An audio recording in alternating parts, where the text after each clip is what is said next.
พี่น้องคนแห่ซื่นชมความตาหักของบิวจิตรชลิยาอีกแล้วไปพ่อกับแม่แพ้วขึ้นเวทีแม่แพ้วรู้สึกว่าจะเป็นครั้งที่สองเนาะครั้งแรกนั่นก็ตั้งขึ้นเวทีนั่นก็ตั้งแต่โดนเติบแล้วพี่น้องเอ๋ยตอนขึ้นเวทีตอนนั้นก็อุ้ยอยากสินี่ดราม่ายกไปขึ้นเวทีแม่แพ้วแล้วก็ออกมาเว้าออกมาเปิดอกว่าเราเป็นศิลปินต้องไปพ่อผู้นั้นต้องไปพ่อผู้นี้บ่ได้อยู่ข้างผู้ใดเป็นผู้อยู่เฉยๆของเราอยู่กลางๆของเราคบใกล้กับทุกผู้ทุกคนพนาวานั่นน่ะมารอบนี้ไปขึ้นเวทีแม่แพ้วอีกบิวเจ็ดชิดจริยานะพี่น้องเอ๋ยแล้วก็มาเขียนว่าแม่แพ้วถามข่าวแม่ปุ้งมื้อนี้ขึ้นเวทีแม่แพ้วอยู่อุบลราชธานีมวลหลายค่ะว่าซั่นว่าแม่แพ้วก็มาถามข่าวแม่ปุ้งท้องละดิบิวจิตจริยาท้องแล้วพี่น้องเอ๋ยข้าเจ้าก็มาถามข่าวถามข้าวกันตามธรรมดาศิลปินพ่อกันเนาะพี่น้องหักแพ่งแบ่งปันกันโลกของศิลปินนั้นแค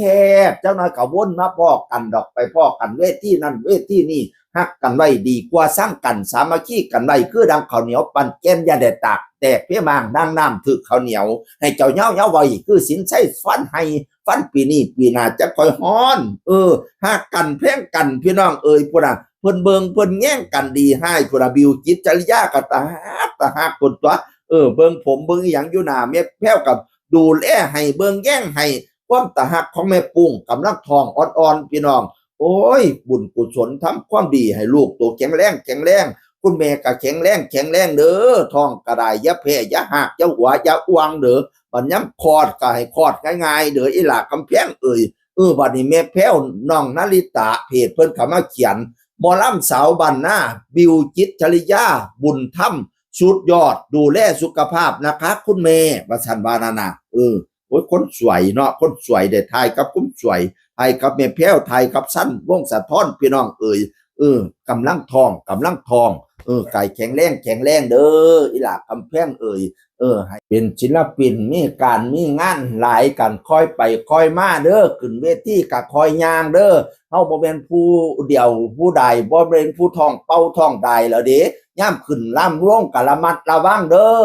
รักษาสุขภาพอีหล่าบัดคลอดไก่คลอดง่ายๆพระเจ้าว่าขันผู้ใดท่องคาถาองค์คุลิมานบทสวดองค์คุลิมานพระสูตรองค์คุลิมานได้นะสิเป็นผู้ออกลูกง่ายซุ่มเจ้าหูจักองค์คุลิมานบ่ผู้ที่มันมีนิ้วมือหอยข้อหลายนิ้วนะเป็นมหาโจรองค์คุลิมานนะอาจารย์เพิ่นสอนผิดอาจารย์น่ะชั่วให้บอกว่าขันองค์คุลิมานสามารถตัดนิ้วคนมาหอยข้อได้1,000 นิ้วจะได้เป็นผู้ยิ่งใหญ่ที่สุดในโลกพนาวานะ โอ้ยไปทางไหนคนกะย่านมหาโจรองค์โคลิมันพี่น้องบัดนี้แม่เราหูว่าลูกชายเป็นคนชั่วแล้วก็เลยสิมาบอกมาสอนแล้วว่าจังไดลูกก็บ่ฆ่าเราแน่นอนพะนะว่านั่นน่ะบัดนี้เราก็เลยมาบอกมาสอนลูกเรานี่ล่ะลูกเราก็บ่ได้ฟังดิองค์โคลิมันบ่ได้ฟังสิตัดพ่อแม่แล้วก็สิปาดเอานิ้วพระพุทธเจ้าทรงเสด็จมาโดยพยานก็บอกว่าหยุด เจ้าจงหยุดเดี๋ยวนี้ว่าสันว่าได้ยินเสียงพระพุทธเจ้าองค์กุลิมานก็เลยหันหน้าหนีจากแม่สิไปฆ่าพระพุทธเจ้าแท้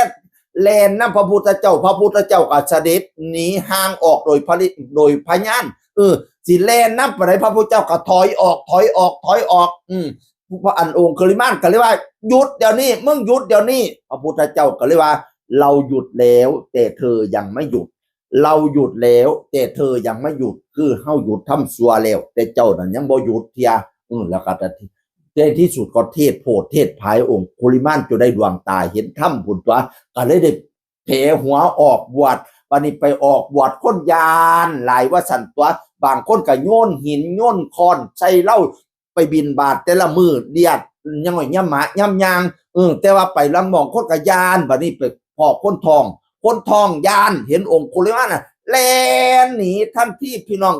องค์โคลิมันก็เลยบอกว่าโอ้ยบ่ต้องยานเฮาดอกน้องหญิงว่าสันว่านั่นพอแต่ว่าบ่ต้องยานเฮาดอกน้องหญิงยิ่งผู้ท้องผู้นั้น